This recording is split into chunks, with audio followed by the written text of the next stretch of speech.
कभी कोई आदमी 4 बजे उठ के कुत्ते के पत्थर नहीं मार सकता। 4 बजे उसे सारी चीजें अच्छी दिखाई देती है। 6 बजे जब आप उठोगे ना, प्रकृति आपको इतनी सुंदर लगेगी, पेड़ पौधे सुंदर लगेंगे, फूल सुंदर लगेंगे। आपके अंदर ऐसी भावना ही नहीं आ सकती कि मैं किसी के थप्पड़ मार दूं सुबह 6 बजे। क्यों? क्योंकि आपके अंदर आप भगवान के सबसे नजदीक होते हो इस समय। इस समय पढ़ा हुआ भी अच्छा याद होगा। इस समय अगर कोई ध्यान में जाता है, बहुत सारे आप में से ऐसे होंगे जिनकी इस समय के बीच में एक बार नींद खुल जाती है।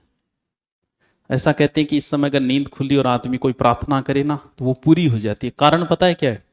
क्योंकि इस समय आदमी भगवान के सबसे नजदीक होता है, उसे बड़ी आसानी होती है। इसीलिए ऋषि मुनि इस समय उठते थे 4 बजे, फिर वो ध्यान में बैठते थे, वो तुरंत ध्यान में चले जाते थे। ये सबसे अमूल्य समय। इस समय में कहते हैं कि कभी कोई आदमी किसी की मर्डर नहीं करता, उसके मन में ऐसा भाव ही नहीं आता कि मैं किसी को मार दूं। और इसके अपोजिट है ये, जितने उपद्रव होते हैं इसी समय होते हैं, जितनी हत्याएं होती है लगभग इसी समय होती है। इसी समय आपको भयंकर गुस्सा आता है, सुबह नहीं आता कभी। इस समय के बीच में गुस्सा नहीं आएगा आपको। ये सबसे खतरनाक समय।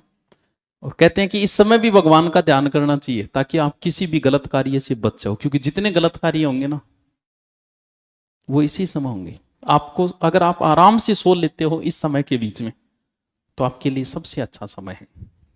लेकिन सो के सीढ़ियां दो। जाग आ गई तो प्रकृति आपको कोई संकेत दे रही है, ऊपर वाला आपको कोई संकेत दे रहा है, उठ जा, कोई काम कर ले। या हो सकता है भगवान के आप इतने नजदीक हो कि वो आपको मैसेज दे रहा है। इस समय बहुत से लोगों की नींद खुलती है इस समय, लगभग लोगों की खुल जाती है 4 बजे 6 बजे के बीच। छोड़ दे करो बिस्तर, चल ठीक है अब ध्यान करेंगे या पढ़ाई करेंगे। बहुत अच्छा समय होता है ये 4 से 6 के बीच का। हो सके किसी दुश्मन से आपकी दुश्मनी हो, तो जैसे ही आप उठोगे आपको वही दुश्मन याद आएगा। मैं तने जागता ही मन तेरी याद आ। तू रात को जब सोया था तो उसे याद करते हुए सोया था, इसीलिए उठते ही तुझे सबसे पहले वही याद आया जो रात को सोया था। इसलिए सोते समय आपका दिमाग एकदम शांत होना चाहिए। अगर सोते समय पढ़ाई का ध्यान है तो रात में पढ़ाई का सपना होगा। क्या देखो अमन आजकल पढ़ाई का सपना होगा बहुत है। तू सोते समय अपने दिमाग को शुद्ध करके नहीं सोया था। सोते समय जो भी भावनाएं हैं व्यक्ति उसी भावना के अंदर चला जाता है। इसीलिए कोई व्यक्ति टेंशन में सोएगा तो सारी रात विनीता कोजा कोजा सपना होगा। इसीलिए कहा जाता है सोने से 10 मिनट पहले आराम से बैठो, मन को शांत करो, ध्यान में बैठो।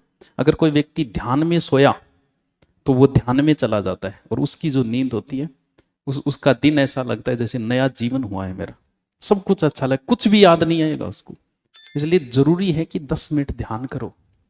ध्यान में कुछ नहीं करना, आराम से बैठो। सोने से पहले सांसों को नोट करना शुरू कर दो, सारी चीजें भूल के सांस जो ले रहे हो उसे देखो, अंदर जाते हुए बाहर आते हुए 5-7 मिनट। फिर आराम से सो, शरीर को ढीला छोड़ दो, सिर्फ सांसों को नोट करो। 5-10 मिनट में नींद आ जाएगी। वो नींद जो होगी वो आपके जीवन की सर्वश्रेष्ठ नींद होगी।